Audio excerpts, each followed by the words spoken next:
Live stream mic check, live stream mic check.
The Board of Trustees of the Lamar Consolidated Independent School District is called to order at 6:30 p.m. This is a regular monthly board meeting being held on December 17th, 2024. We have a quorum with 5 members present. We have 2 members absent. We have Trustee Ubinek absent. We have Vice President Hotzel.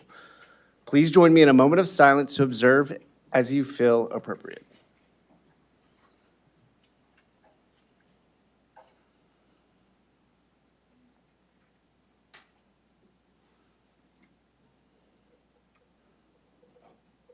Thank you. Please stand and join me for the Pledge of Allegiance and the pledge to the Texas flag led by 6th grader Koa Wong from Roberts Middle School.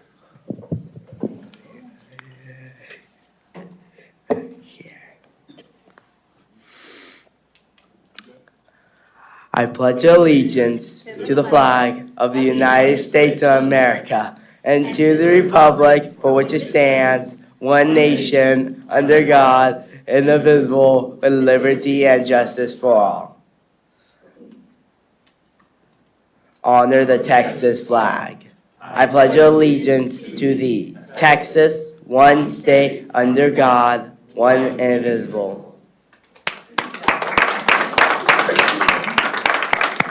Great job. Thank you. You may be seated. All right, next we will have agenda, our recognitions and awards. Dr. Nivens. Yes, sir, we do have some. I'll have Ms. Coham to come to the front. Good evening, Board President, trustees, Dr. Nivens, and the Lamar CISD community, and those who have joined us in person or virtually tonight.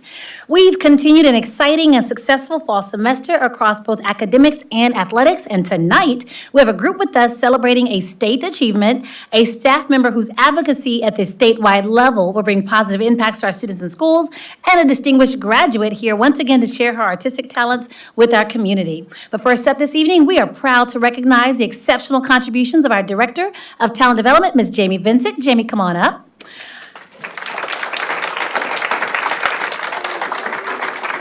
Stand right here, Jamie, while I brag on you.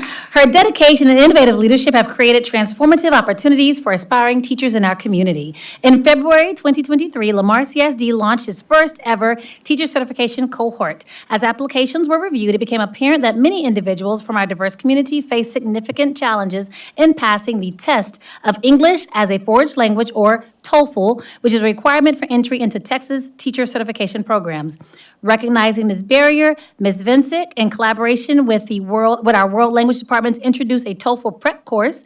Over a 4-month period, 18 of our staff members enrolled in the course and 6 successfully passed the test.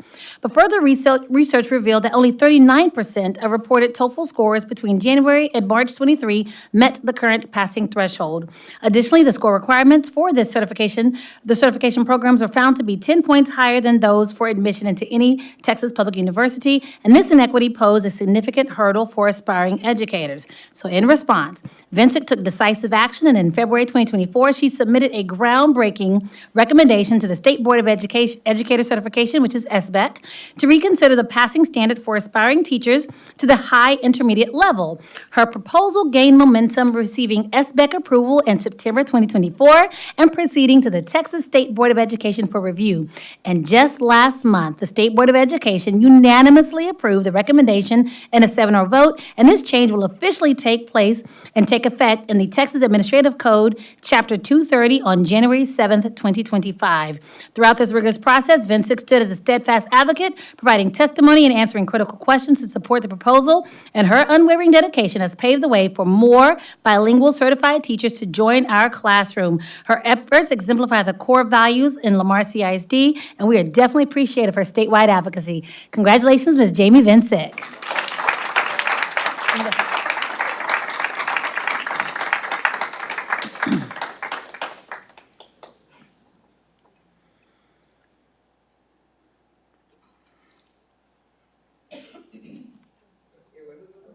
Right here. All right, so Ms. Vincent, we're going to present to you the Passion for People Award. So your efforts will have a lasting impact on the Lamar CIC students, staff, and community. From the Board of Trustees and Dr. Nivens, not only Lamar CIC, but the whole state will benefit from your advocacy work and all that. So thank you so much for seeing people and doing what you need to do to make sure they be seen and that they're empowered to teach. So thank you.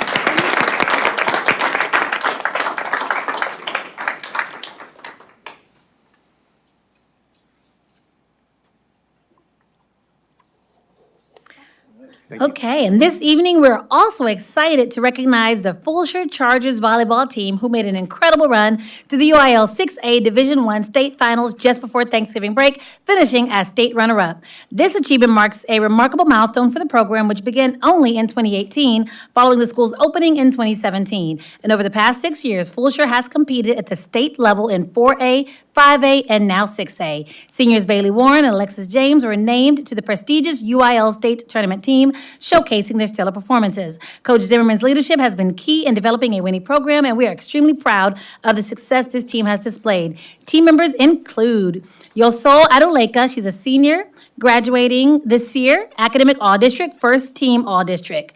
Sydney Black, senior, Academic All-District, First Team All-District, District Defensive Player of the Year, and THSCA All-State.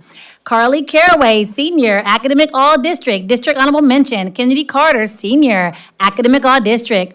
Emily Cross, Junior, Academic All-District. Cameron Guzetta, Senior, Academic All-District. Shania Harris, Junior, Academic All-District. Alexis James, Senior, Academic All-District, First Team All-District, District Setter of the Year, State All-Tournament Team, THSCA All-State. Noel Krasinski, Senior, Academic All-District. Addison Lipnicki, Senior, Academic All-District and First Team All-District. Kayana Lopez, Junior, Academic All-District, Second Team All-District. Tylee Mihal, Senior, Academic All-District, District Honorable Mention. Avery Pruitt, Senior, Academic All-District, First Team All-District. Jada Skinner, Freshman, Academic All-District, Second Team All-District. Daisy Voskuhl, Junior, Academic All-District, Second Team All-District. Shane Voskuhl, Sophomore, Academic All-District, First Team All-District. Bailey Warren, Senior, Academic All-District, First Team All-District, District MVP, State All-Tournament Team, and All-State THSCA. Araya Watson, Sophomore, Academic All-District, First Team All-District, and District Blocker of the Year. And Lauren Whitty, Senior, Academic All-District, First Team All-District. We applaud our Fulshire Girls Volleyball team for their incredible performances, commitment, and sportsmanship. They embody the spirit of excellence and teamwork that we value in athletic programs. We celebrate their achievements. Good job, ladies.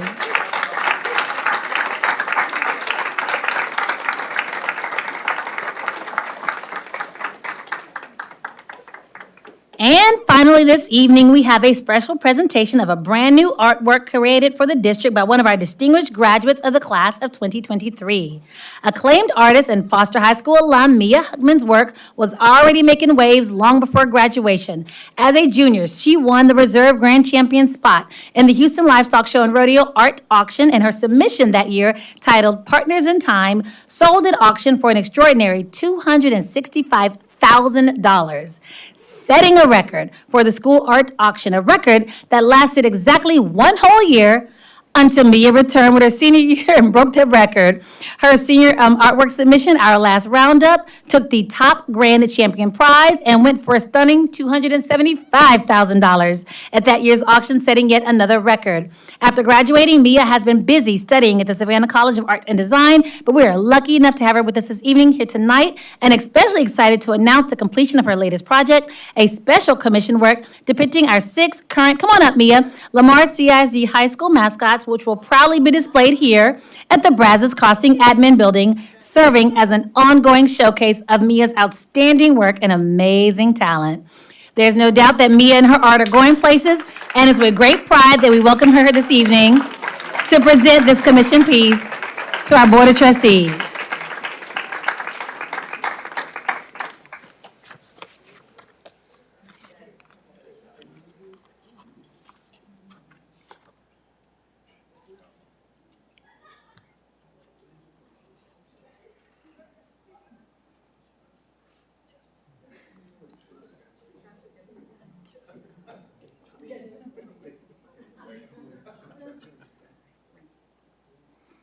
Thank you.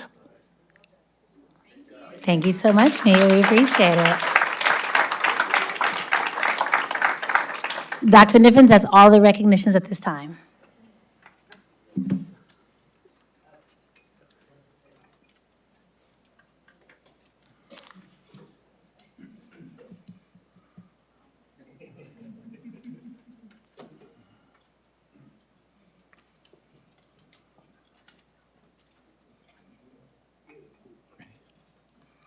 All right, good evening, trustees. Next, we're going to have introductions of new employees to LCISD, President Lambert and Board of Trustees. Tonight, I am proud to introduce the new area superintendent for the GOLD track, Dr. Rhonda Mason.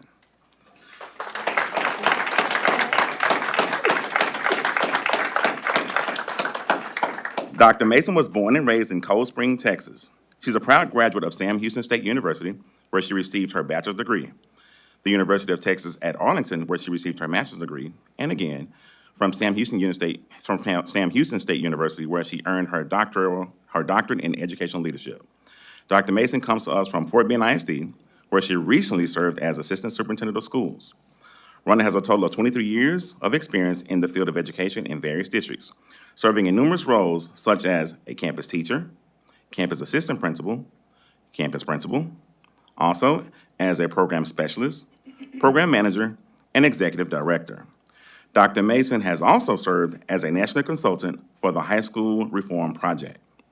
Attending with Dr. Mason tonight is her husband, Ryan Mason, and sons, Tristan and Ellis Mason.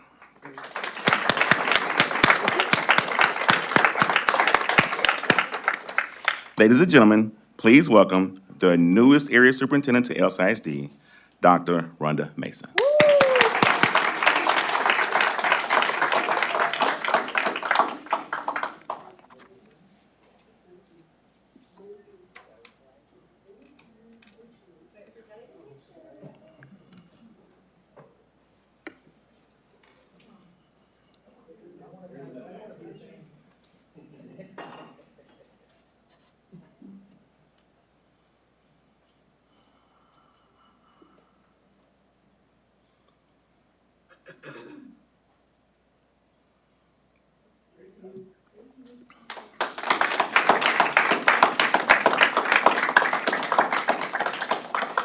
Next, we will have introductions of our LCISD police officers.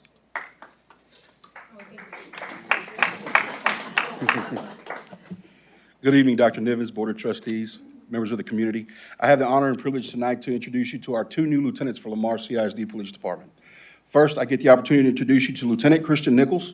He was born near Washington, D.C. and raised outside of Detroit, Michigan. At the age of 24, he moved to Texas in 2009 to begin his law enforcement career with the Harris County Sheriff's Office as a jailer.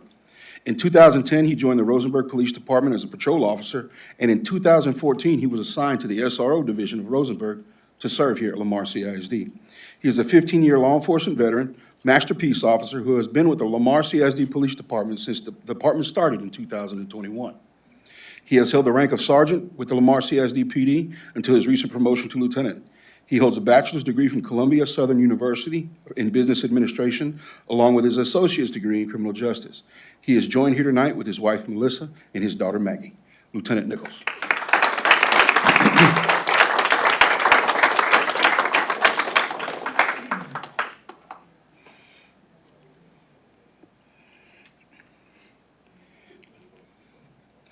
Last but not certainly least, I'd like to present Lieutenant Leslie Vaught. Lieutenant Vaught is a longtime Fort Bend County resident and 23-year veteran of law enforcement.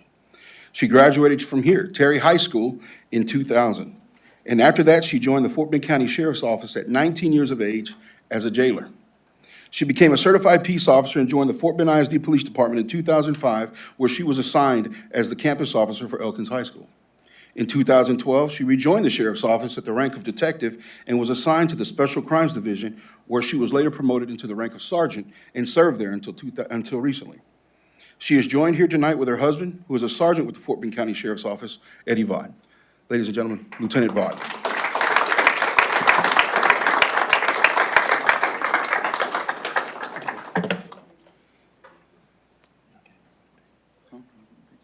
No.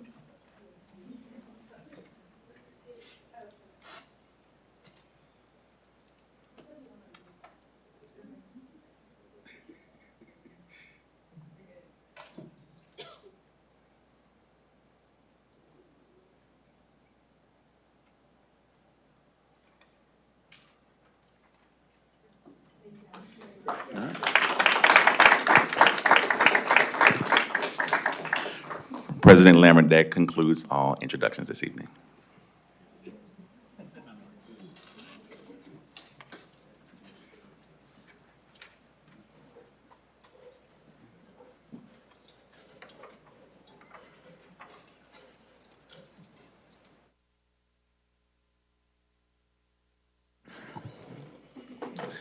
We will now have board member reports and shout-outs. Trustees, please keep your comments to 1 to 2 minutes. John? All Trustee right, Welch? since we last gathered, I had the opportunity to run around with the Leaf Express. This is my first time to do this, and I went to the Gold Track schools. And I want to mention two of the folks on the bus. It was a fun bus ride. We went to 7 different schools. Beverly Richard, who's the president of the Leaf Board, was on board, but also our very own Sonia Cole Hamilton. She was there, and she helped organize us going into each building and and really making a great presentation for all the teachers that we handed out free money to. As far as, these are teachers who apply for grants, and this is one of our nonprofits that raises money for these teachers for classroom projects. So it was a really fun afternoon, fun morning and afternoon.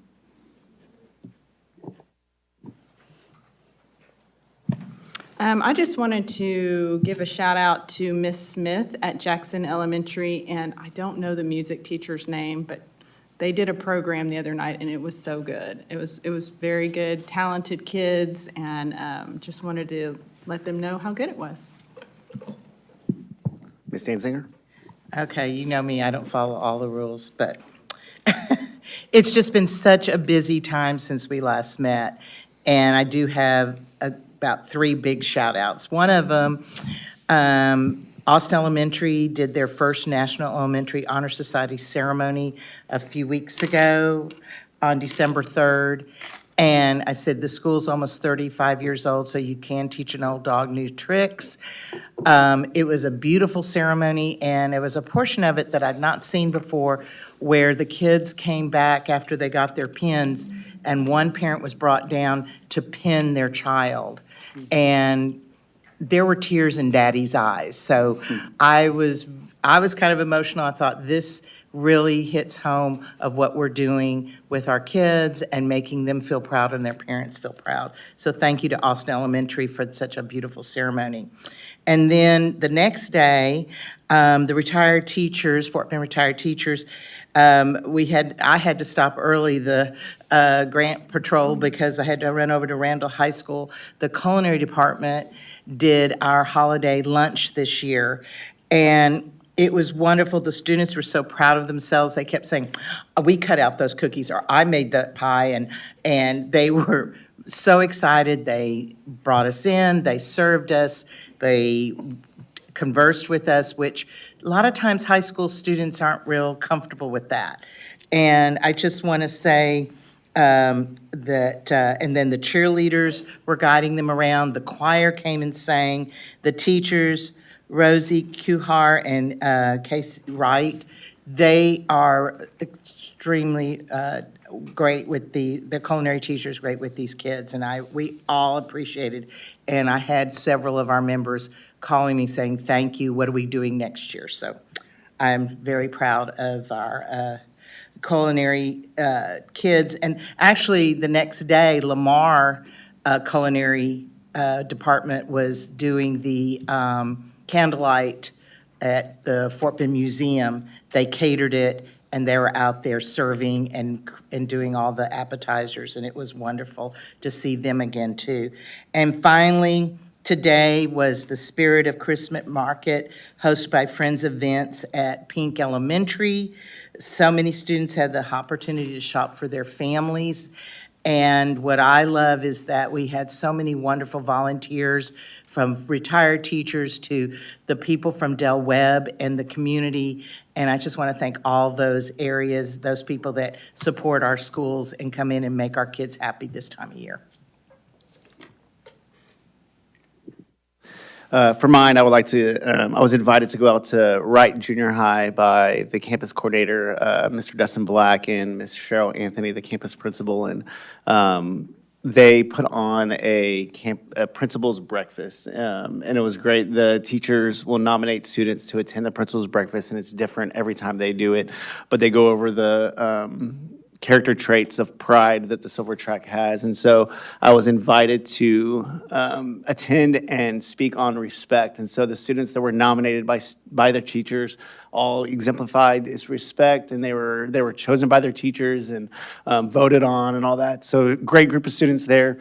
But the, excuse me, want to acknowledge the initiative that Mr. Black and Ms. Anthony are taking with their students to speak about the positivity and to lead that and to encourage the campus teachers and campus staff to see those qualities in their students. So thank you, Mr. Black and Ms. Anthony, for inviting me to that and doing a great job. So we will now have board committee reports. Trustees, are there any committee reports that need to be? No? we will be introducing in the new year, we talked briefly about it, but we'll be introducing in the new year a new committee that the trustees will sit on. 3 trustees will sit on with the district administration. It's going to be called the Hypergrowth Oversight Committee. So we know that our district is a hypergrowth district.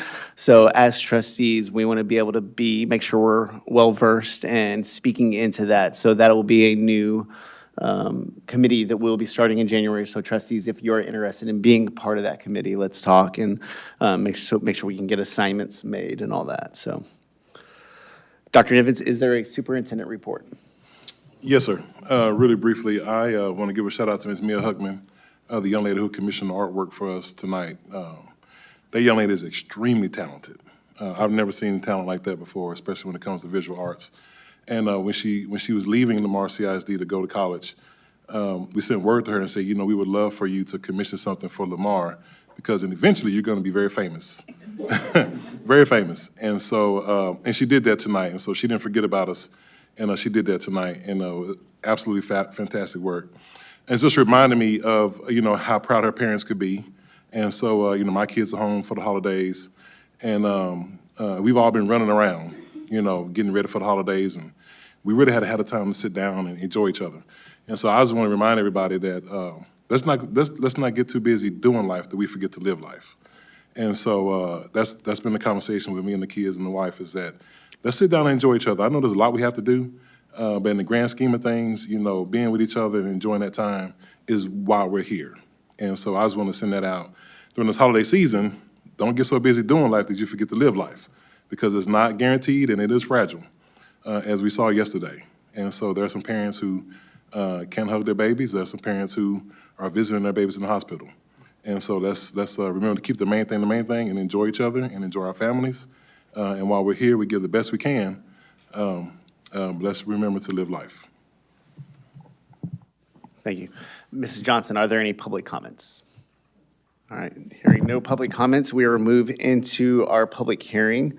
At this time, we will open the public hearing on the annual financial accountability management report regarding the financial integrity rating system, Schools First, at 6:54 p.m. If you remember, last month, we briefly talked about and introduced this, so we'll turn it over to Ms. Ludwig. The community of Lamar CISD. This evening, I will provide information on the Financial Accountability Management Report for Lamar CISD.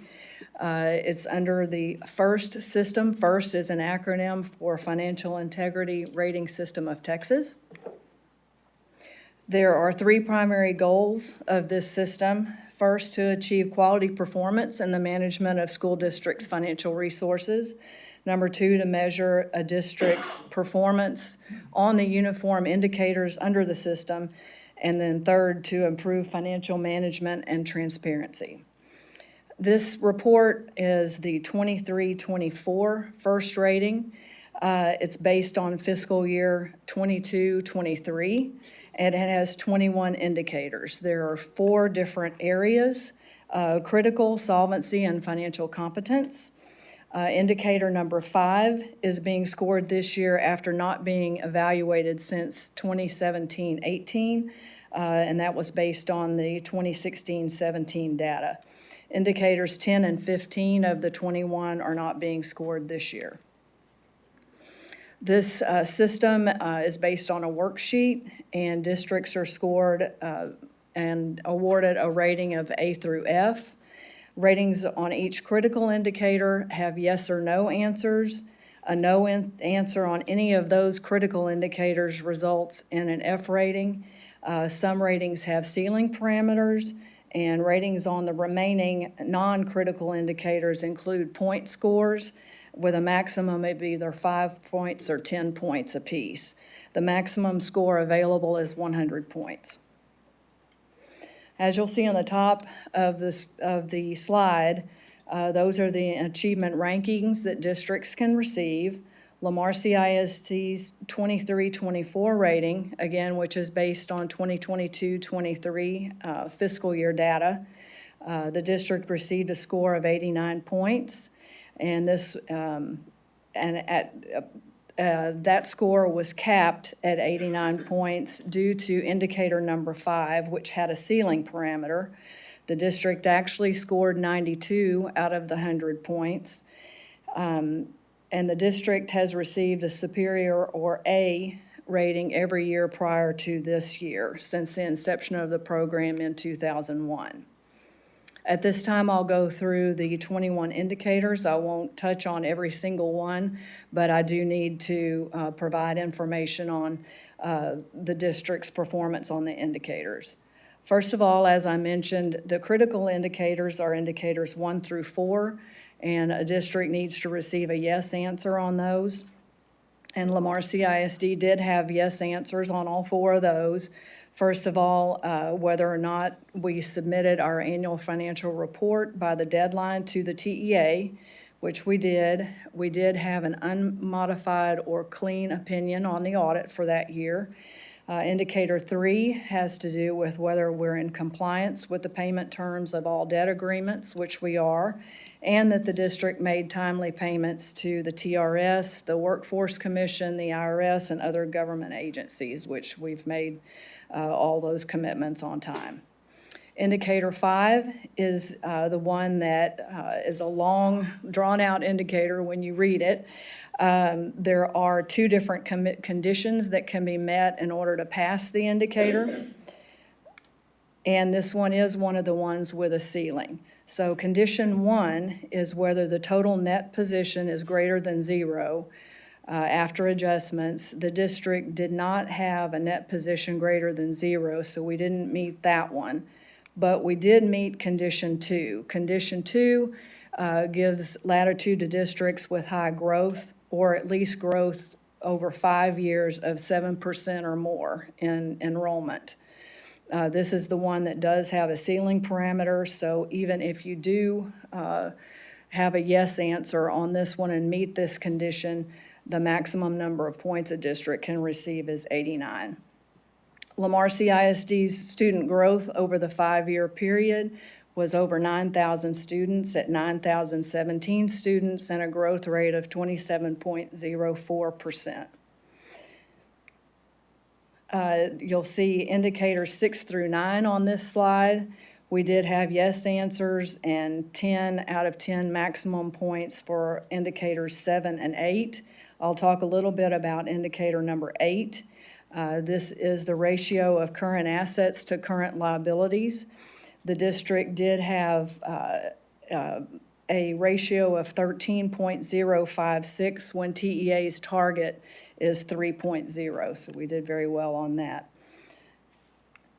Indicators 10 and 11 are on this slide. Number 10 is one of the ones that TEA is not evaluating this year.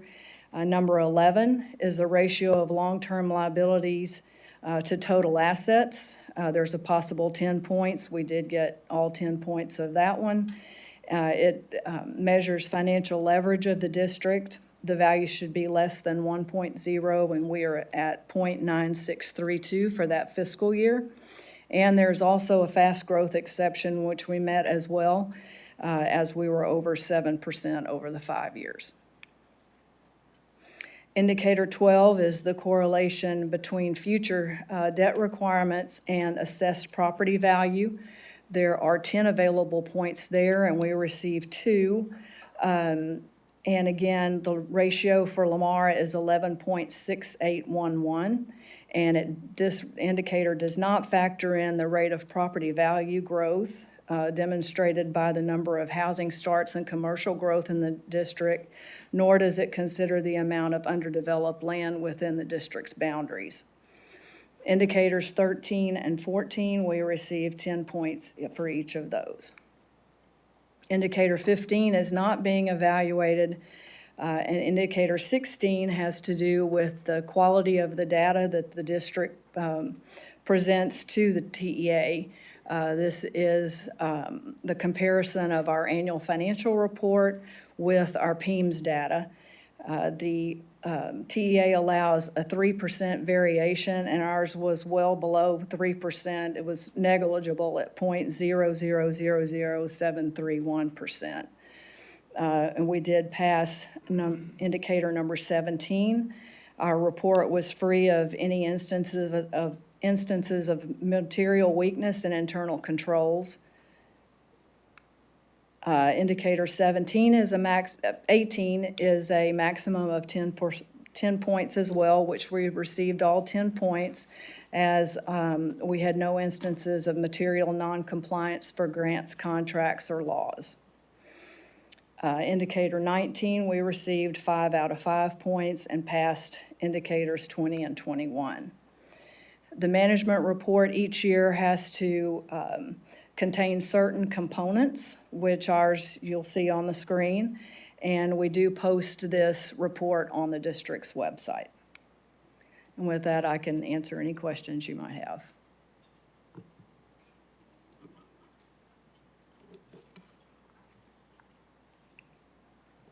For those who are not paying attention to all of our meetings, which to us is impossible that they're not, but they do not always follow what we said last month to this month. So I was wanting you to put in common parlance why we had a ceiling of 89 and why we did not get the A as we have gotten for the last number of years. Okay, the district did score 92 out of 100 points, but due to indicator 5, there were 2 conditions that a district could meet in order to pass the indicator. We did pass the one where we had high enrollment growth.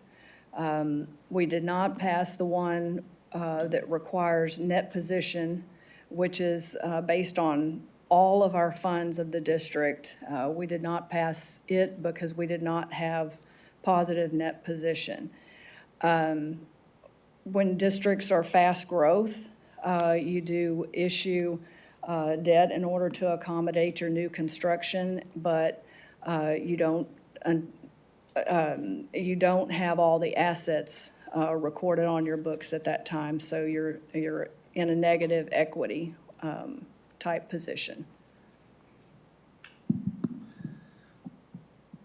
So, and like Secretary Welch mentioned, if they don't follow the previous one, we did talk about it heavily last month, and I presented a statement on behalf of the board expressing our gratitude for our team that is making sure that we are doing everything above reproach. So in layman's terms, we are taking out loans to build houses, but we don't even own the land on those houses where they're gonna be built yet. So we're being judged. Say I did that personally, I would have a negative credit score because I don't have the assets or the houses to show for it. So for the community's sake, we are growing faster than anyone has anticipated. Fort Bend County's land itself is 51% developed, so there's 49% of grass in Fort Bend County that doesn't have anything on it. So it looked like on one of the indicators that is seen as a negative mark on us because we have so much land to be developed. And so, a question, do we get a heads up ahead of time which indicator they will assess?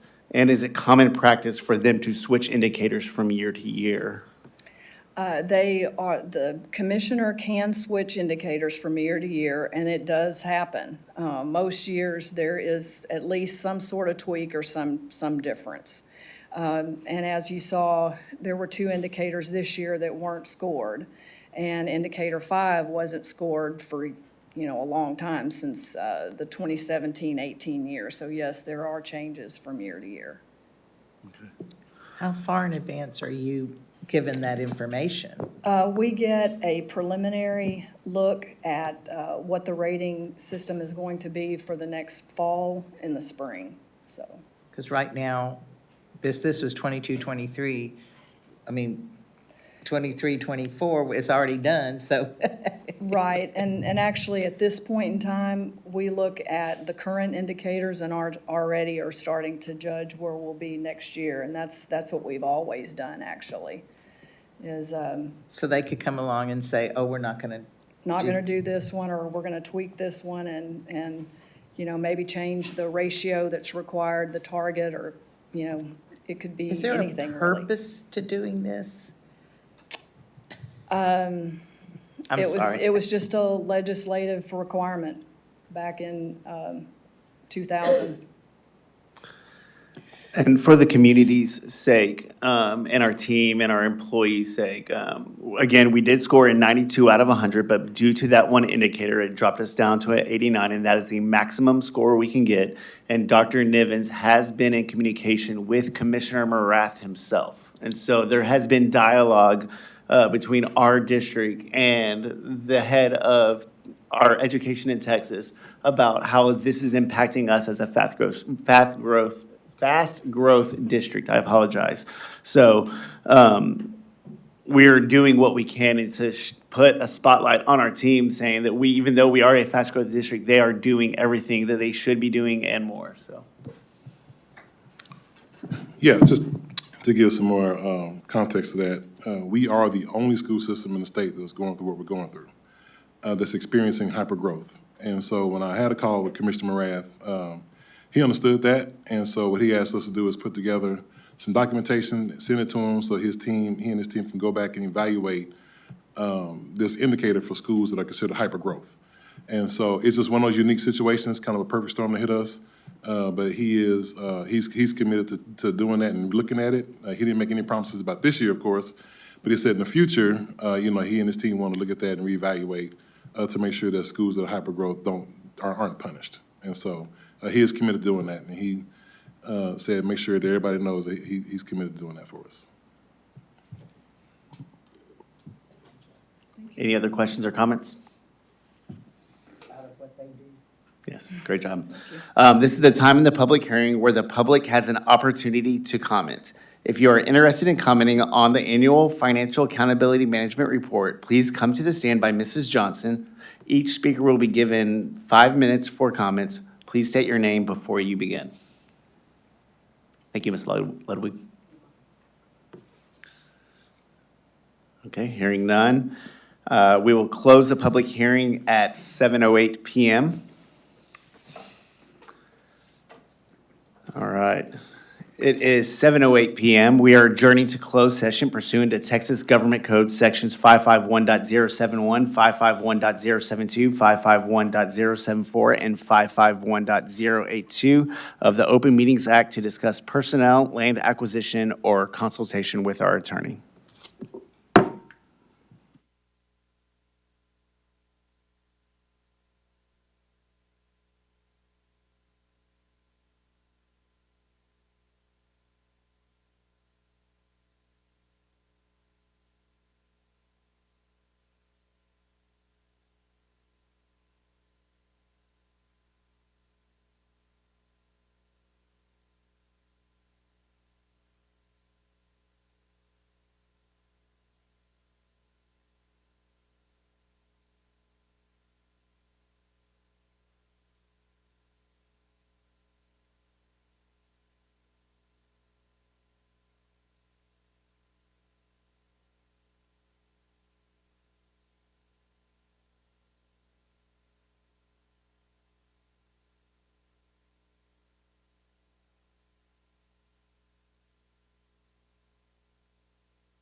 The Lamar CISD Board of Trustees are returning from closed session. The Lamar CISD Board of Trustees are returning from closed session.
We are now back in open session. It is 8:16 PM. We have a quorum. At this time, we will take action on the consent agenda. Are there any items that the board would like to pull? Hearing none, I will now, may I have a motion to approve the current consent agenda? I'll make the motion. Trustee Danziger makes a motion. Do we have a second? Secretary Welch makes a second. Is there any discussion? Hearing none, I will now call for the vote. All in favor, say aye. Aye. Any opposed? None opposed. Motion carries. All right, we will now have reports and presentations on the future action items. All right, trustees, we have Mr. Greg Buchanan at the podium. Good evening, Board of Trustees and Dr. Nimitz. Tonight, we're going to bring forth a discussion about the conceptual design for junior high school number 8. To remind the public and the board, the junior high school number 8 is located on FM 359 north of downtown Fulshear at the Fort Bend County line. It will sit adjacent to high school number 8. These were our design committee members.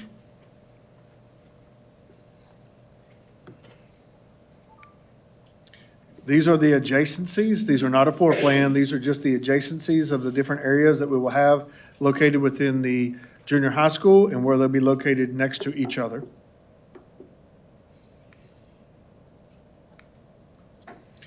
So this design will allow us to have 3 different capacities for this design for classrooms, ranging between 1,550, 1,300, or 950, depending on where it is located within the district and the growth that's happening in that area. We will also be bringing back our master plan principles for discussions in the spring to discuss what these will look like. Are there any questions or discussions? Thank you. All right, trustees, we have Ms. Mathis coming to speak about item 13A. This is something that trustee Welch pulled from the consent agenda last month to have a deeper discussion about. So, Ms. Mathis? All right, good evening, Board of Trustees and Dr. Nivens. I'm here to give an overview of the shared service arrangement for innovative services for students with autism grant cycle 2. I gotta remove that one, sorry. The Innovative Services for Students with Autism Grant Award Program was created to assist the growing numbers of students ages 3 to 21 attending public and charter schools across the state. This grant promotes an inclusive learning environment by offering resources for creative teaching strategies, adaptive technology, and individualized support. Lamar CISD and Columbia Brazoria ISD were among the 10 recipients of this grant. This grant allows Lamar CISD teachers and paraprofessionals to gain access to enhanced academic and behavioral training through an online curriculum, complemented by classroom coaching, observations, and feedback from behavior analysts. This initiative aims to deepen staff knowledge and understanding of autism, enabling them to effectively use instructional and behavioral data to improve planning and student outcomes while fostering positive behaviors through highly structured classrooms. Additionally, a series of parent training sessions will be offered to ensure consistency across different settings.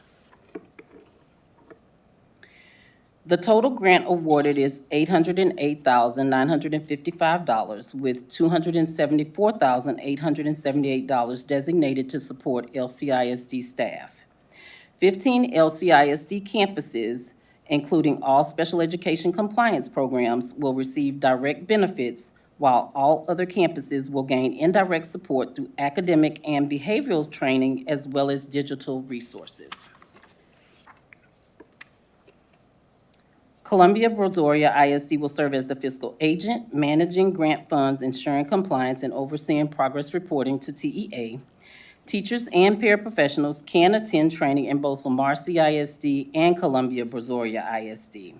Additionally, regular collaborative meetings will be held to evaluate progress, exchange ideas, and refine innovative practices for providing services and supports to students with autism. Are there any questions? I have a question. One of the two slides back, it said that 15 campuses, I guess 15 campuses are going to be recipients of this? Yes. There we go. And then it says includes all compliance programs. So what does that specifically mean? We have programs for our structured learning classroom as well as our academic programs where we have students who require additional behavior supports. Is that like And- SESC classrooms? Is that what you mean? No. No. Okay. It's a part of our structured learning classroom, so SLC Okay. typically is the acronym you would hear. Okay. But we do have compliance programs for that particular program. Okay. And then we also have them for our early childhood special education program as well. Okay, so you only have those at 15 campuses, or you're saying? No, they're actually not at 15 campuses. They're included within the 15 Oh, okay. campuses, Okay. yes.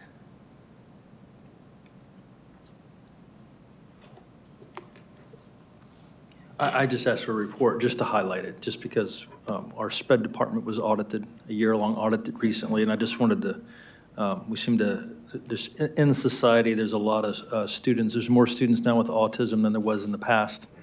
So I just wanted to bring some highlights to it, so thank you for the information. Thank you. All right, we will now take action on this. May I have a motion for the Board of Trustees to approve the Member Districts Partnership Shared Services Arrangement for the 2024-2025 Innovative Services for Students with Autism Cycle 2 Grant? Secretary Welch makes the motion. Do I have a second? Trustee Box makes the second. I will now call for the vote. All in favor say aye. Aye. Motion carries. All right, Dr. Nevins? Our trustees, we have almost Dr. Ben Hernandez at the podium to discuss our student code of conduct revisions. Good evening, President Lambert, trustees, and Dr. Nivens. I am here to discuss some potential revisions to the Student Code of Conduct we would like for your consideration. And these revisions have to do with the use of cell phones with students and more specifically telecommunications devices. So, but before we get there, I do want to talk a little bit about the committee members and give you an idea of what the makeup was of the committee. We had 3 trustees, our superintendent, 6 principals on the committee. Also joining us, the Director of Student Discipline, the Executive Director of Technology, and myself. And so we met in November and December, and these are the items that were actually on the agenda that we met to discuss. So we reviewed the current LCISD Code of Conduct around the student use of cell phones. We discussed campus-level practices. Principals had the opportunity to share how they ensure the expectations of the Student Code of Conduct are implemented. We also had presentation on the student infraction data from Mr. Nava. And then we talked about the impact on student learning and student culture. And then finally, the last item that we discussed was we determined whether there was going to be a need for adjusting the Student Code of Conduct. So now let's get into the recommendations from the committee. So you've seen this before. The red font is what's currently there, and it's been striked through. And the blue font is what we're looking to add. So anywhere you see cell phones, we replace that with telecommunication device. And this is the graduated list of offenses for a student having a cell phone when they shouldn't. And again, everywhere you see phone, replace with telecommunication device. But also, if I have you look down to the 5th offense, we felt that the 6th offense was redundant, so we said 5th offense and beyond, and are looking to eliminate the 6th offense altogether.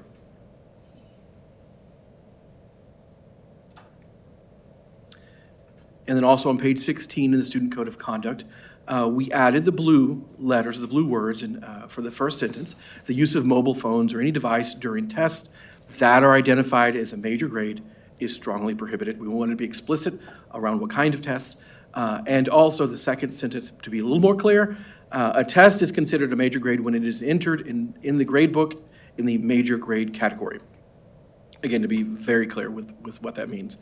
And then moving down towards the middle of the paragraph, if an individual uses a phone, we added, or any device, to video individuals in a private setting, bathroom, locker room, or compromising situation, then it will be coded. We're removing a state jail felony, and we're adding, will be coded as invasive videoing, or INV, and is a mandatory DAP placement, and schools already know this.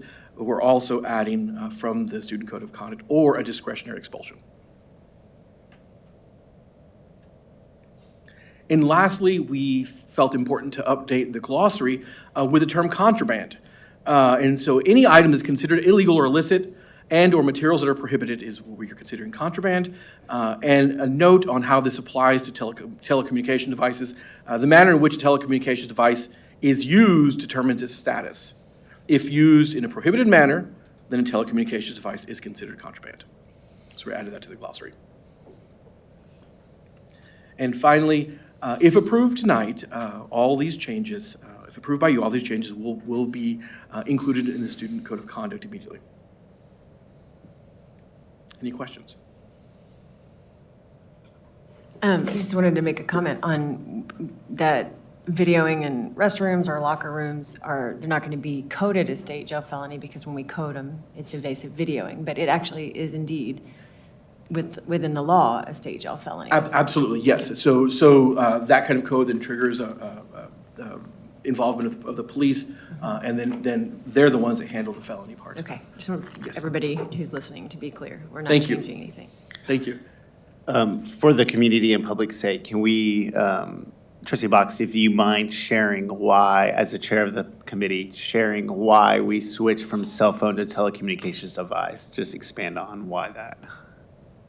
Well, I think because you can use your iPad as a phone device, you can use any of them. They record, they can access the internet, and so we just wanted to have not really a specific distinction of just cell phones. So if you have your iPad, you have your Apple Watch, you have all the different things that you can use nowadays to do recording, videoing, whatever it is, Yeah. accessing the internet. Yeah, so for the public's sake, it's any sort of your watch, your iPad, anything. There's no beating around the bush or trying to get away. Well, it wasn't a cell phone. It doesn't say that. If there's anything that's going to be used inappropriately it's potentially going to harm someone or even in a situation where it shouldn't be used, then that's why that, so.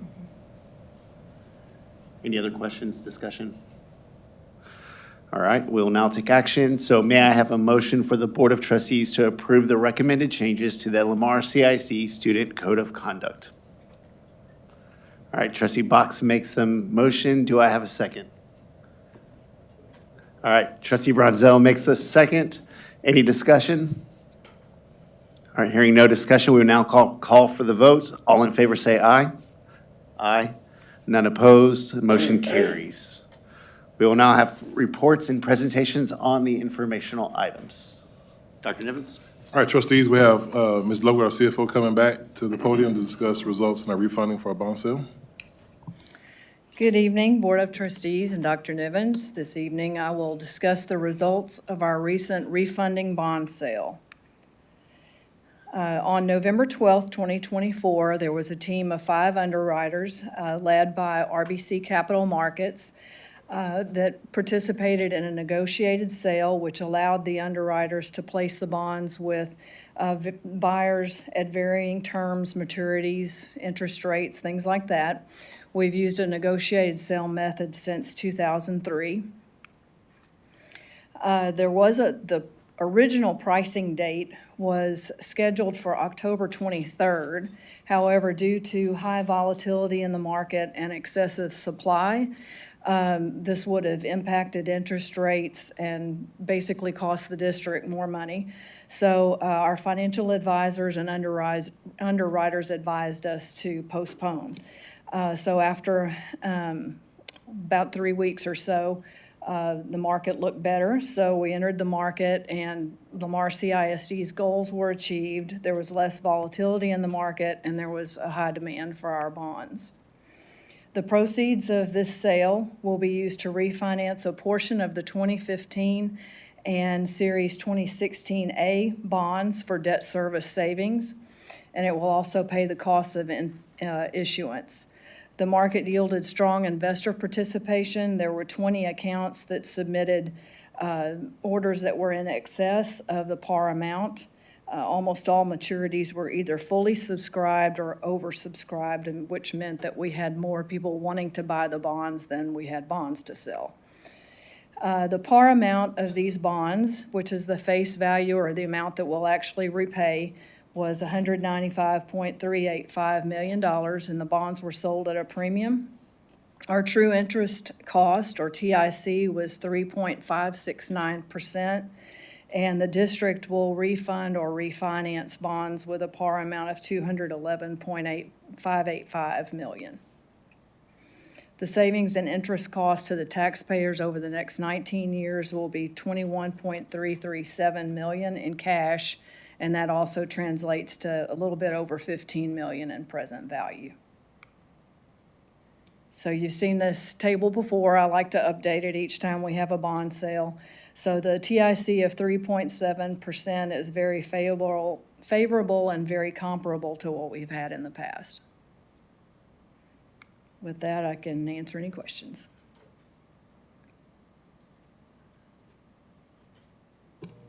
Thank you, Ms. Ludwig. Thank you. Dr. Nivens? All right, trustees, next we have Ms. Jamie Vincent coming to the podium. Good evening. I want to share with you a little bit tonight about our advocacy with the Texas State Board of Education in English proficiency for our aspiring teacher staff. A little bit of background on how this began. In February of 2023, we launched our first teacher certification cohort. We had 31 applicants to that cohort, and 16 were not eligible to even apply based on the standard because of the TOEFL requirement. Of the 16, we dug a little deeper and found that 14 of them had spent an average of $800 on testing and preparation and still couldn't meet the threshold of eligibility to apply. So we did a little research looking into what exactly the TOEFL was and why is this such a barrier for our diverse community. We also, at the same time, we partnered with the World Language Department and launched a 6-week academy where 6 of those candidates were actually able to then pass the test based on that work. So in identifying what exactly the TOEFL was, it's the Test of English as a Foreign Language, internet-based test, and it is required for any Texas teacher candidate who is seeking certification with an international degree. If their degree is from a non-English dominant country, they're required to pass this proficiency exam. It originally started in 2006 by the State Board of Education, and the requirement for this exam was increased in 2017. An analysis of the TOEFL scores reported that reports to SBEC. So this test is required for many different industries, but the specific teacher scores reported to SBEC between January and March of 2023 showed that 343 scores were reported, and only 135 of those, or 39%, passed the test. It was not serving our aspiring teachers. Also, I was able to do some research and found that the TEA standard was 10 points higher than any Texas university. So you could become a PhD student at the University of Texas with a 10-point lower score than a first grade teacher in Lamar CISD, and that's a problem. We need teachers, and we need good teachers in our school. So after doing some research, talking with the test creators themselves, ETS, the recommendation is high proficiency of a professional language proficiency that aligns with all of our Texas public universities. And based on the 343 scores that we evaluated, 114 of those met the high intermediate standard that we were proposing in the adjustment, meaning that instead of 39%, 72.5% of those candidates would have then passed the test. Also want to clarify, though, that the test just enables you to apply to teacher certification. These candidates still have to take the coursework in English, and they still have to pass our Texas-based assessments in English language. So we made a recommendation for a policy review to the Texas State Board of Education. It was an information item in Austin in February of 2024. It went to discussion in April 2024, and it passed in September of 2024 to then go to the State Board of Education. This past November, the week before Thanksgiving, we went to committee on November 21st, where it passed 3-2 and passed unanimously on the 22nd, and it will be in effect January 7th, 2025. I also wanted to share with you the impact this has here in our community on Lamar CISD. In 2024, we had 2 have taken and passed, and 17 will automatically qualify because when the policy goes into effect in the Texas Administrative Code, it will be retroactive. So anyone who has taken the test previously will now qualify under the new standards. And our cohort that just finished, or in our home language survey, we have 14,415 students that speak 114 different languages, and 33 different languages at least are spoken by our staff. And that just helped me to reiterate how important it is that we include these unique languages and these diverse communities in our teaching staff, because that represents who we are as a district and what our community looks like. We also have our 2025 cohort that we actually announced today. We have 30 candidates that are Lamar CISD degreed staff members, paraprofessionals, auxiliary staff, and substitutes. Who we had 92, actually we had one more that passed the threshold today. So we had 93 applicants. We were able to accept 30. 11 of them have TOEFL scores that will now make them eligible to enter the certification. We were able to accept them conditionally pending the policy change in January. So they will meet the standard in January when it passes. Any questions? So I want to make sure I understand, and I did talk to Dr. Niven, so I know I do understand this, but I just want to put this out there publicly. So we had folks in our work for the school district who might be one of our food service workers, who might have a master's or PhD from their home country, but because their English proficiency was lower than the standard of the TEA, they could not become a certified teacher in Lamar or anywhere in the state of Texas. Is that accurate? That is correct. So can you speak a little bit to the fact that their English language proficiency didn't meet that standard? So what would that mean for a parent who's thinking, I don't want my kid sitting in that class because that teacher doesn't know English very well? Can you break down that barrier that some parents might have? Sure, absolutely. The scores as they were in the advanced level, the highest level of achievement for the, based on the ETS regulations. That is an academic language. The new proposal is the high intermediate range, which is a professional language. And this is just an assessment to get into certification. These candidates, once they apply to the EPP or whichever program they choose to get into, they still have to meet the same requirements of every other teacher in every one of our classes. They still have to take the science test if they want to be a science teacher at the rigor of that curriculum. This was just a barrier to admission to even be eligible to try for those tests. Obviously, it was a need because you convinced the State Board of Education to go along with this, and this is going to help not only Lamar, but all districts across the state. So congratulations on your advocacy. Thank you. So with this, and say these teachers do make it onto that next level after the test and they pass the certifications and all that, so you talk about we have how many languages, native languages spoken in our district? 114 native languages. So these potential teachers can go and serve those specific students given that's placement that they have been placed and passed those. Absolutely.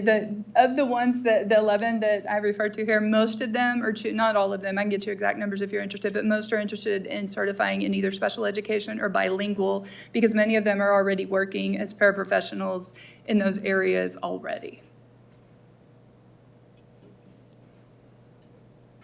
That's great. Any other questions, discussion? Thank you so much for all your work in that. All right, trustees, we just have our benchmark results come in, and so as we committed to you, is every time we have some new instructional information, we will bring it to the board as an instructional update. So I have Ms. Cottengame, our Chief Learning Officer, at the podium.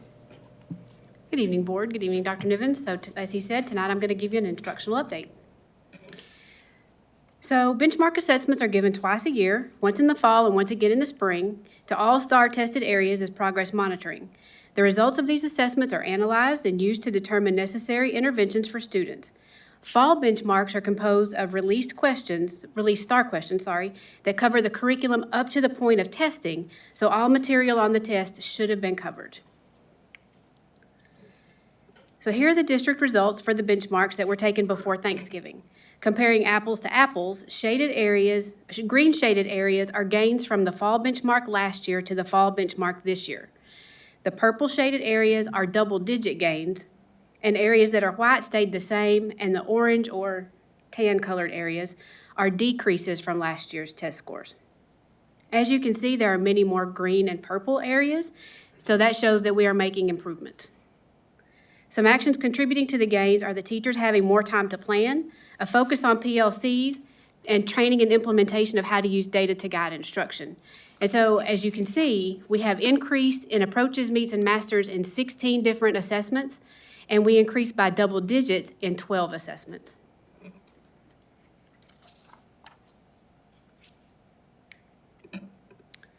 So actions we are taking to address the data are, of course, we're celebrating those gains that we did make, and we're conducting campus performance reviews, meetings with the high priority campuses.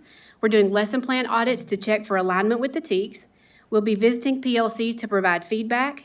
The district level team has already done an item analysis of the 3rd and 4th grade reading assessments, 3rd grade math, and 8th grade social studies to determine any areas that need further support or training.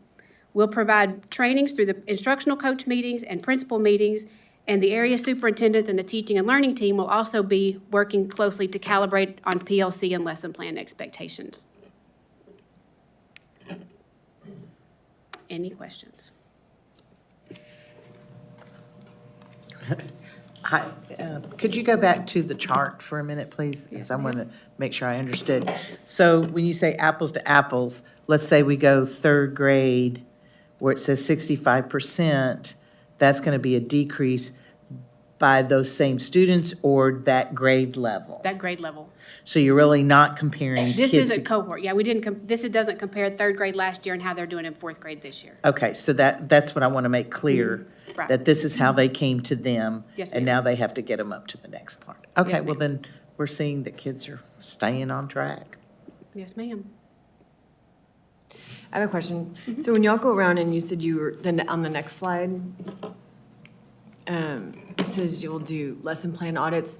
When teachers write their lessons plans, don't principals audit and approve those plans before, to make sure they meet TEKS, et cetera, before that they're taught?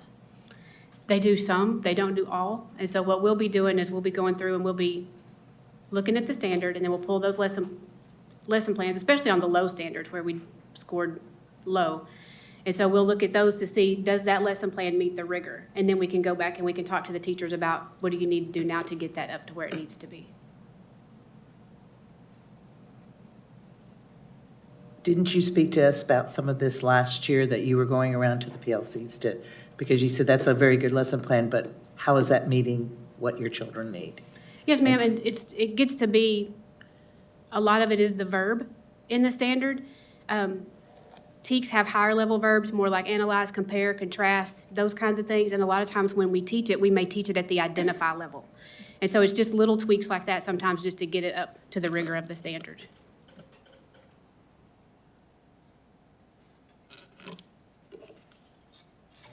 Any other questions, concerns? No, comments? Thank you. All right, next board, we have Dr. Kevin Phillips, who's going to talk about Senate Bill 1882 and Texas partnerships. Dr. Phillips. All right. Good evening, President Lambert, board members, Dr. Nivens. It's a pleasure to be before you this evening, sharing a little bit of information with you around Senate Bill 1882 Texas partnership opportunity. And what we want to do is share with you and get your input and your feedback on this opportunity that we have to offer innovative schools of choice in LCISD. We want to get your input as we continue to plan and prepare to share this with the community as we are continuing to work with our strategic plan. We'll partner with them and push this out to the community.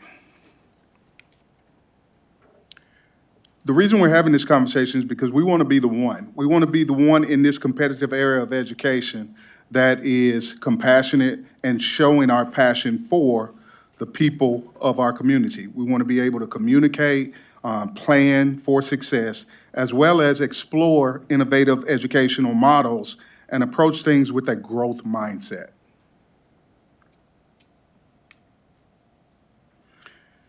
These pictures here tell a story. They tell a story of customer choice, innovation, and a willingness to challenge the status quo. And in education today, we have to do just that. Challenge the status quo. Be willing to be innovative in our practices and offer choice to our customers. So we have to ask ourselves the why behind this in terms of school choice. The expectations are changing. Some families need flexibility when it comes to how their child is educated. We want to be able to personalize the educational options that our families have. We know that there's a driving rise in homeschooling, and I'll show you some data on that, private schools as well as charters. We want to also be able to look at our students and their learning needs and have programs and opportunities that meet the different needs of our students. And as a hyper-growth district, being a hyper-growth district, we understand that innovative models, they can help us to manage the capacity at our buildings while also meeting the needs of our families. Education is not a one-size-fits-all, and it is our responsibility to provide a pathway for every child to be successful.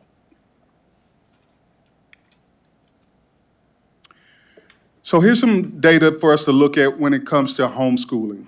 And since 2020, families who are opting to go with the homeschool route has increased by 10,000 families. And this is according to Texas Insider, some data that they've pulled. And as we look at charter schools, we understand that charter schools have significant growth since 2019, actually 34% growth in enrollment in charter schools since 2019. So in order for us to understand that data and be competitive with that, well, that's part of the reason why we're having this conversation around schools of choice. Going back to that conversation around meeting the needs of our families and educational options for them. That data says that they're looking for alternative educational options.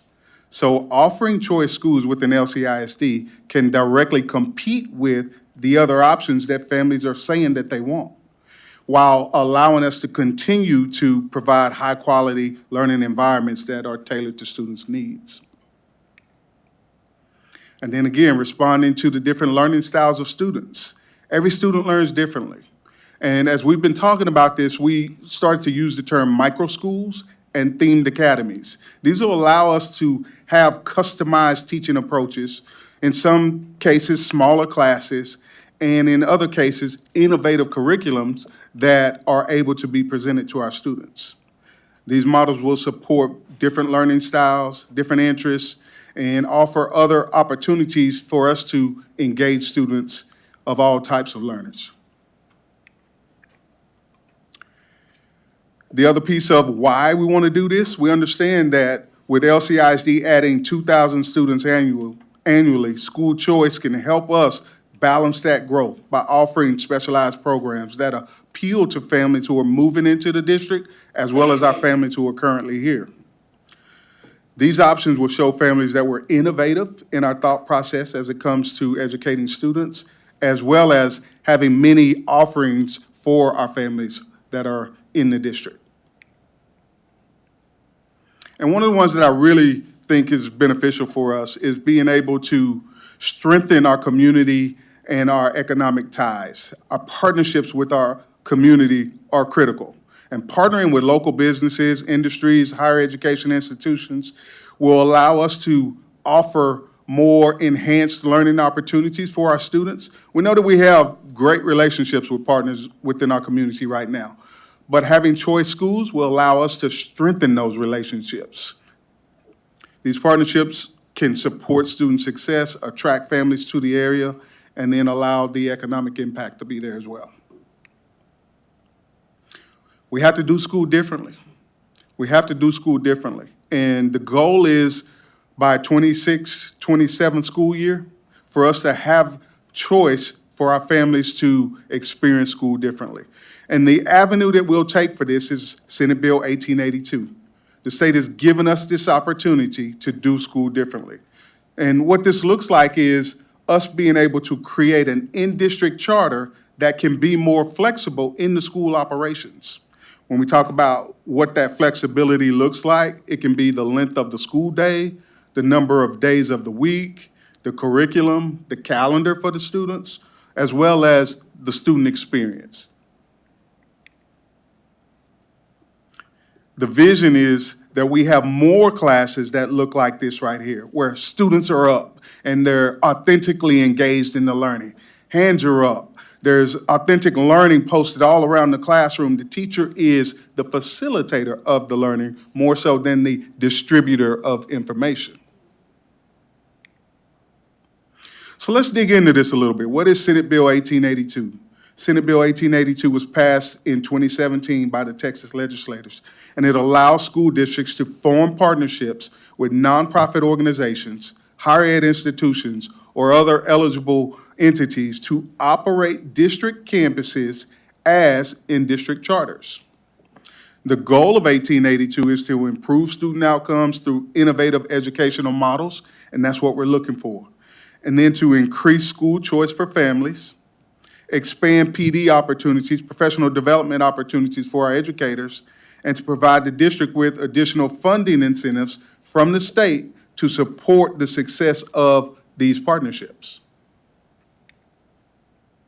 So as we begin to talk about schools of choice in LCISD, I want to be real clear about what we've talked about so far and get your feedback and input here. We've talked about two models. One model is what we call the micro schools. It's a district-created charter under Senate Bill 1882. The other model is themed academies. And those two stand separately. Let's talk about the micro schools and the opportunity that we have there with the 1882 partnership. A micro school can be a school that is 100 to 200 students per site with that flexible schedule that we talked about. Standards-based curriculum, meaning that the TEKS are still taught in a micro school. We still have to uphold the state standards. But we can also add values-based curriculum inside of the micro school because we have flexibility there. And then increasing our community partnerships to help develop and enhance that learning experience for our students. And then when we talk about the micro school and our approach to that starts with us launching an RFQ where we will look for potential partners. And one of those partners, as we stated, can be a nonprofit organization.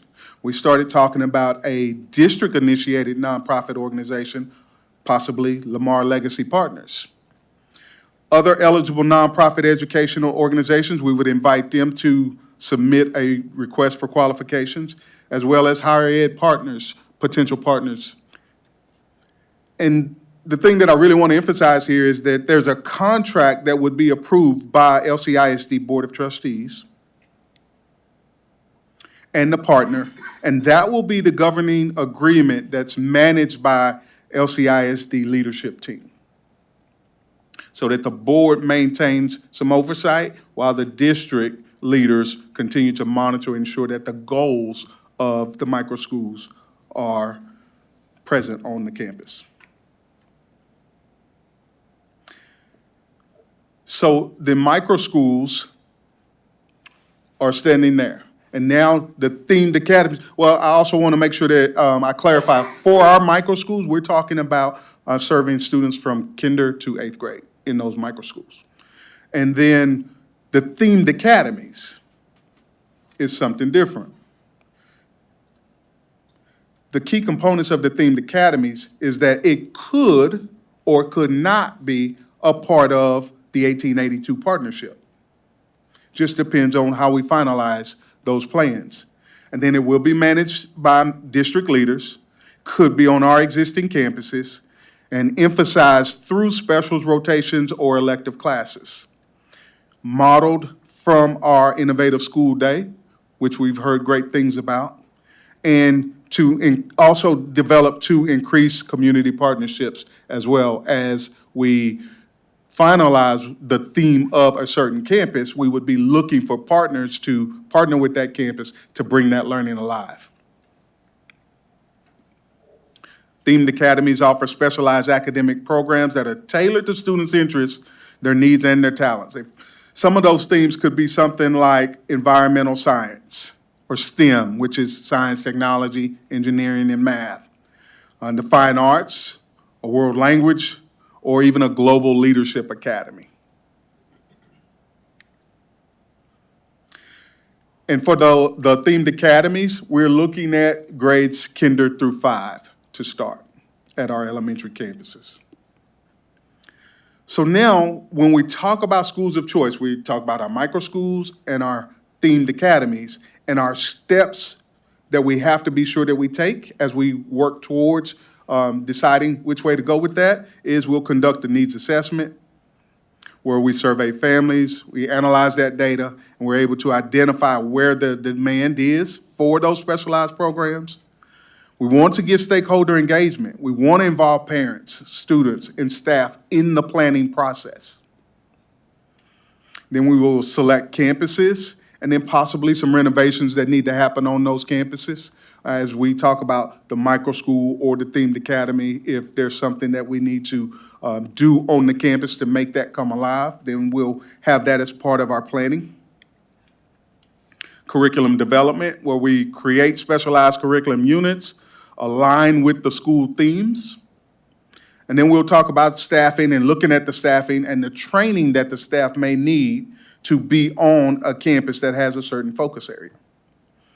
And then our enrollment campaign would be the critical step where we are really marketing our choice schools to the community. the benefits to us as a district, there's three major goals with this: to provide choice for students with different interests and talents, to develop innovative instructional practices, and to promote that community engagement throughout the district.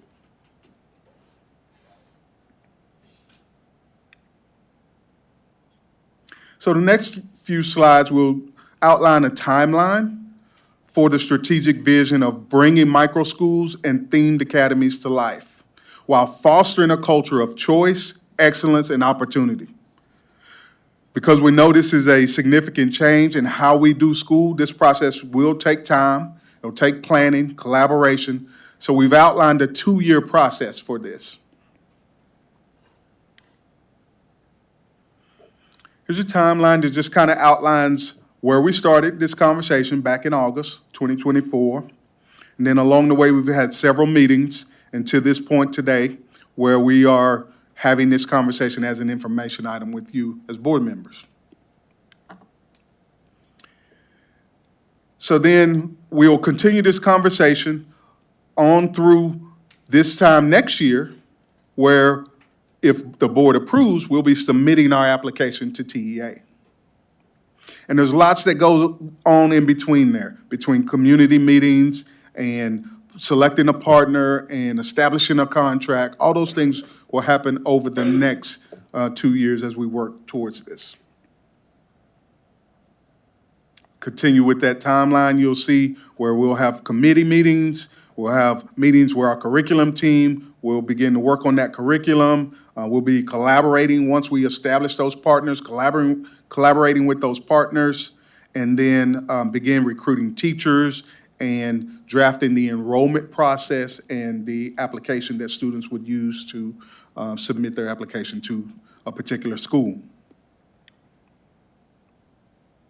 January 2026, we'll launch our recruitment efforts, work our way on through the year, solidifying the partners, developing school handbooks, outlining the thematic units.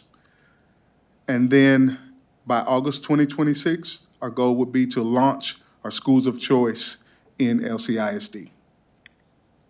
I know that was a lot. I'm open to answer any questions or elaborate on any discussion points.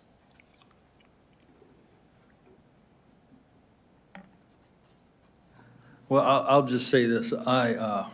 Serving on the board of a public school district, I'm all for school choice, whether that's private, whether that's charter, whether that's public, and I'm also for public school charter schools, which is what we're talking about here, one of the things we're talking about. So I like the idea. I know we've had discussions behind the scenes on this, and I'm glad that we're rolling it out to the public. I'm very curious of this being, because of our growth and all the people we have moving into the footprint of Lamar, the 385 square miles, I think the more opportunities we can offer to educate kids in different ways is just a win-win. So I'm all for it. Thank you for that. And the state gives us that opportunity. So the micro schools, you're saying K through 8, and the themed academies K through 5. Yes, ma'am. So what are we just holding off on high school, or because we have so many other areas already in place with the high school that would come next? And our CTE programs really Right. encompass the same type of learning experience at the high school and middle school levels. Okay. And this, to me, would mean some of the things we're offering would give them better opportunity to delve into some of these areas so they have more of an idea when they get to high school which direction they want to go. Yes, ma'am. Because we hear that question all the time, how would they know what they want to do? But this way, we're giving them a little taste of things before they have to make those decisions. Yes. Okay. Well, and also when you talk about doing school differently and having classrooms that look like that, and are these things that we would learn doing these schools and then possibly bring them over to the schools that exist currently in LCISD? I mean, do you see what I'm saying? Like, why can't we have classrooms like that in LCISD right now? Or why can't we, if we learn how to do things differently and innovatively there, and that was one of the goals, is innovative instructional practices. I don't know exactly what all that encompasses, but if there's things that we learn in these smaller schools, can we take them and implement them to some degree in our larger schools? Yes, So that ma'am. it benefits students. Yeah, and I think we are, in some cases. I think the difference would be like in a micro school where the setup might be different in the sense of the school day and how long kids are there, and that experience in the sense of you might have kinder and first grade classes together, and second and third grade students together, because it is a smaller setting. And so that would be a little unique and different from what we're doing now. But in the sense of an engaging classroom, we're doing some of that now. The difference would be like in a themed academy, where if it is a fine arts focused, then it's truly a fine arts focus where kids are singing and dancing and theater, and even the behind the scenes for some kids that don't want to be on the stage but want to be behind the scenes, learning how to be a production manager of some sort when it comes to producing. So those kinds of skills are what we talk about when that might be different in that learning experience.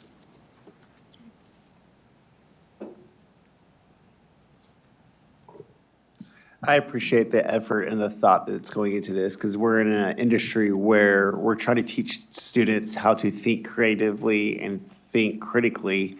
And so as we're looking at our system as leaders, I appreciate the leadership stepping up and saying, okay, not only are we trying to teach our students to do this, we're doing it ourselves and looking at an industry that has been the same for how many years and has not changed or grown or adapted to the change and the growth and the adaptation that our society has taken. So every other industry, you look at it, drastically different than it was 50 years ago. So I appreciate that. And like Secretary Welch said, every parent, I agree with that one, it's every parent gets to decide what is best for their students. And so as a system, we're not saying we're trying to put our nose in these other areas, but we know that there are families within our community that don't have access to some of those other systems. And so if we want to say, okay, you know what, we're going to work on maybe create this small one right now to create that opportunity so that this one student that could really benefit from a smaller class size, a smaller, more one-on-one instruction, we want to be able to help not only see the need, but also meet the need of that individual student as well. So kudos to the admin and leadership of saying, okay, you know what, we're going to think differently about this and try to meet needs. Yes, sir. Dr. Nivens, anything else? Yes, sir.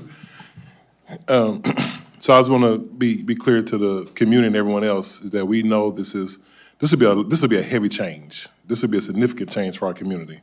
And thinking about, you know, in-district charter. And so that's why we have a timeline that we have. So we want to make sure we get as much input. We're very thoughtful about this, and that we can move forward very strategically. And so, you know, as a saying, you know, to move fast, you have to go slow. And so we want to go very slow with this and have a lot of intentional conversations. And so as we start to roll out surveys and have conversations, as we're doing the strategic planning process, we want to make sure everybody has an opportunity to have input. But at the end of the day, what I want everyone to notice is everything that we're doing in our school system, the common theme with everything with Innovative School Day and now micro schools and themed academies and other things we're doing in our school system is we want to give students choices and opportunities. We want students to be able to go live life, right, when they leave us. And so, you know, we're thinking about a bigger picture, is that when our young people leave us, how are they going to be young, responsible, productive citizens that contribute to society? And we know that, you know, we say doing school differently. We know that all of our students don't thrive in the school that we came up in, right? We have a lot more students now that need a flexible environment. They may need some different types of learning. Not every student will thrive in a traditional classroom setting. And so what we want to do is give all of our students some kind of opportunity to have a unique experience. So when they leave us, they can have some foundation to stand on, right? It's our job to help our society, right? So they have some foundation to stand on. And so I appreciate this board's support. I'm going to appreciate the community support. Again, you know, we're going to roll this out slowly, methodically, and intentionally to make sure that we're doing this the right way. To answer your question, Ms. Danzig, high school is not off the table, but, we're going to start right now here. And then as we move forward, we may see a need for it, we may not see a need for it. But right now, we do know that we have students that need a different environment. And so we want to make sure we meet the needs of all of our students, because our students don't have a choice to be here, right? Parents have a choice, but students don't have a choice. And so when that parent sends that child to school, it's our job to make sure that child is in an environment that's going to help them grow academically, socially, and emotionally as well. So I appreciate the work on the team, and we look forward to keep moving. All right, thank you.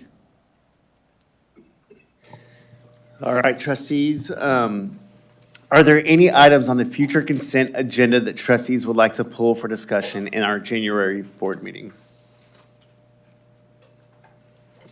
All right, that is none.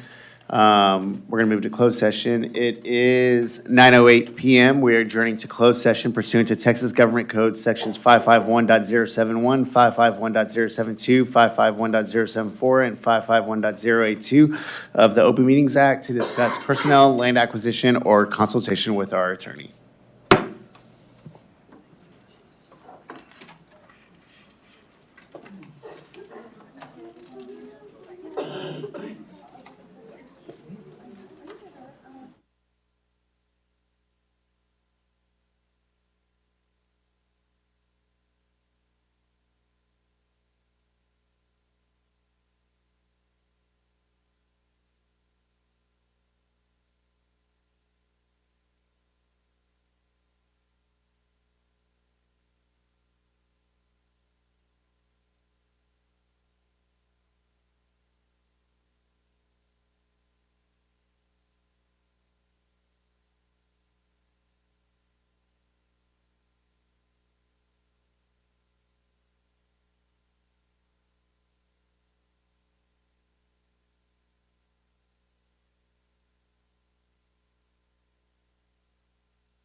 Lamar CISD Board of Trustees are returning from closed session. Lamar CISD Board of Trustees are returning from closed session.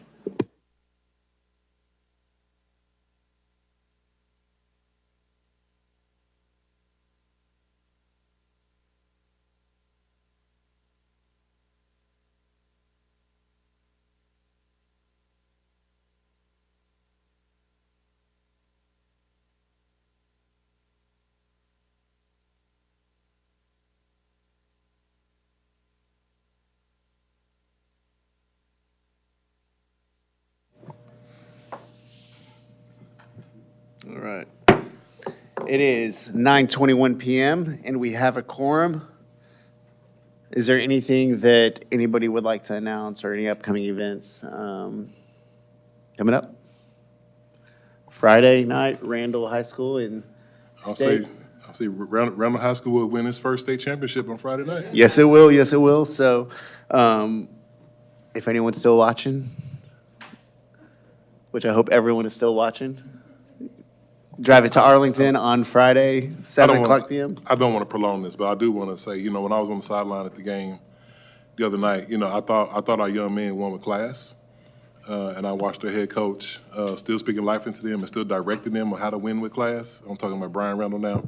And I was down there able to watch that. And so I really do appreciate the kind of model that he is for the young men that he's supporting. But also, I have young ladies that are trainers, the assistant coaches, and the families are watching. And so I do appreciate the role model and the leadership he's providing to those young men. All right, so go Randall, and it is 9:22 PM, and the meeting is adjourned.